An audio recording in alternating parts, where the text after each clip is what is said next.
بسم اللہ الرحمن الرحیم۔ السلام علیکم ورحمۃ اللہ وبرکاتہ۔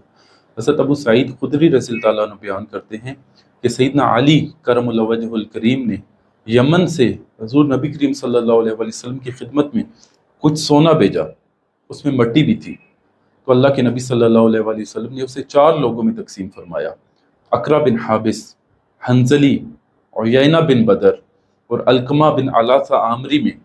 پھر آپ نے بنو کلاب کے ایک شخص کو عطا فرمایا اور زید خیر تائی کو عطا فرمایا۔ پھر آپ نے بنو نبہان کے ایک شخص کو عطا فرمایا۔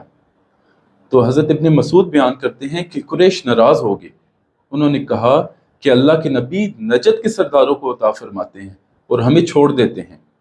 تو اللہ کے نبی صلی اللہ علیہ وسلم نے فرمایا کہ میں نے انہیں اس لیے عطا کیا تاکہ میں ان کی دل جوئی کروں، کیونکہ وہ نئے نئے مسلمان ہوئے تھے۔ اتنے میں ایک شخص آیا جس کی داڑھی گنی تھی اور اس کے گال ابھرے ہوئے تھے، اس کی آنکھیں دھنسی ہوئی تھیں، اس کی پیشانی اونچی اور سر منڈا ہوا تھا۔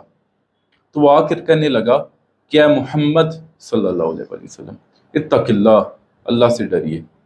الیاذ باللہ، اللہ کے نبی کو آ کر کہہ رہا ہے کہ اللہ سے ڈریے۔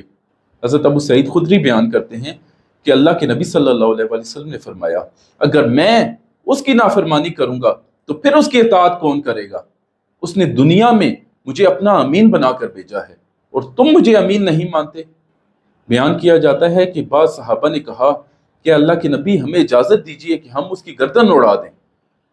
تو اللہ کے نبی صلی اللہ علیہ وسلم نے منع فرما دیا اور آپ نے فرمایا کہ اس شخص کی نسل میں سے ایک ایسی قوم پیدا ہوگی جو قرآن پڑھیں گے تو قرآن ان کے گلوں سے نیچے نہیں اترے گا، اور یہ لوگ مسلمانوں کو قتل کریں گے اور کفار کو چھوڑ دیں گے۔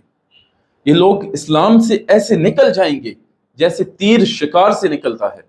اگر میں ان کو پا لیتا، یعنی میں ان کا زمانہ پا لیتا، تو انہیں قوم عاد کی طرح قتل کر دیتا۔ غور کیجئے کہ کچھ مسلمان ایسے بھی ہیں جو مسلمان ہوتے ہوئے بھی اللہ کے نبی کا بغض اپنے سینوں میں پالے ہوئے ہیں۔